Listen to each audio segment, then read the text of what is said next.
Hello all my musician friends. This week's lesson is all for my beginner piano players out there.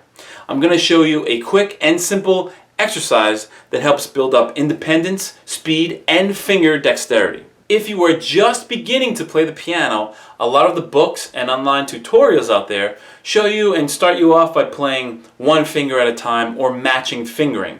An example of this would be to play a C major scale with both the left hand and the right hand simultaneously. This is a great beginner exercise. The thing you want to try to avoid, however, early on, is latching on to this idea that piano playing is doubling up on the notes with your right hand and left hand. You want to teach your brain a bit of left hand and right hand independence. Here is a great exercise to sort of bridge the gap between same finger exercises and hand independence. It's called mirroring. And it's not a complete hand independence, but it's a great first step. If you didn't see my first video on piano fingering and the musical alphabet, I put the link below. Okay, so you're going to put your left hand pinky, or 5 finger, on C. Your right hand thumb, or your 1 finger, goes on C an octave higher. You can choose any octave you like for this exercise, just make sure both hands are at least 1 octave apart. Now the reason it's called mirroring is you're going to play from pinky to thumb on both hands. That's 5 to 1, like this. And then backwards. And you want to do this a few times to get used to it. Continuously. You could do it even slower if that's too fast for you. Once you get familiar with this in the C position, take note of how your fingers are spaced. And once you've played it pinky to thumb and then in reverse, you press the 1, 3, 5 fingers down on both hands to play the chord. In this case, it's a C major chord. This is a complete cycle. So let me show you that again. One complete cycle is like this.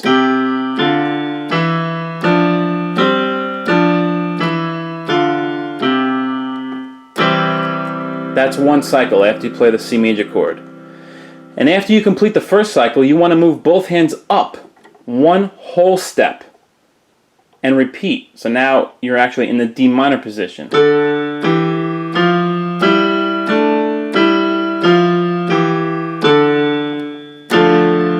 After that, you go up another whole step, play that one. This is E minor. So I think you get the idea of moving all the way up. So you want to keep repeating the cycle until you get to the next octave of C. So you're going to start here and keep playing the 5 to 1 pinky to thumb.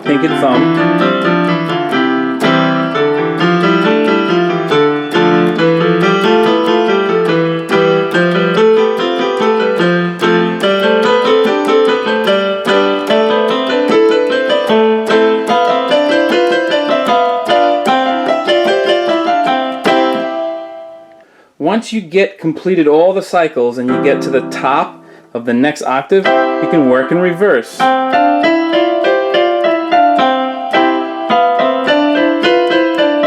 Until you're back to the first one. And so on, until you get back to C. Remember, each one is a completed cycle. Try to play this whole exercise in rhythm. No matter how slow or fast you play it, make sure it's steady.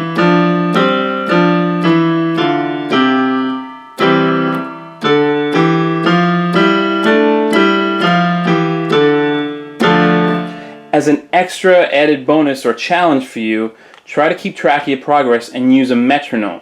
When you use a metronome, it'll keep you really in time, like this. So I'm hearing the clicks and I can start at this tempo.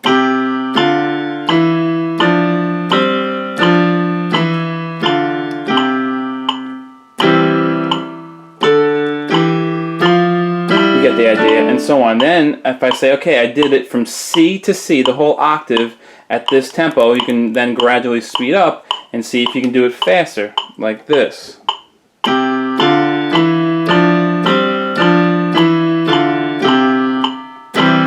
And so on, and then keep speeding up and slowing down.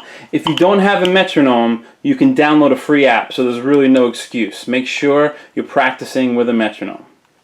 No excuses. Many people skip this step and think they can come back to playing with a metronome later. And while you can, a lot of people have trouble with that. If you do it now and start early on, you'll have a much better internal tempo later on. Challenge yourself and have fun with it. Put that metronome and your fingers to the test. Let me know how fast you can play it and leave me a comment below and let me know how it's all working out for you. I really hope this video has helped you. For more videos like this, go to michaelmingoiamusic.com and subscribe and get free music lessons and tips sent directly to your inbox every week. Thank you so much for watching. I'll see you next week.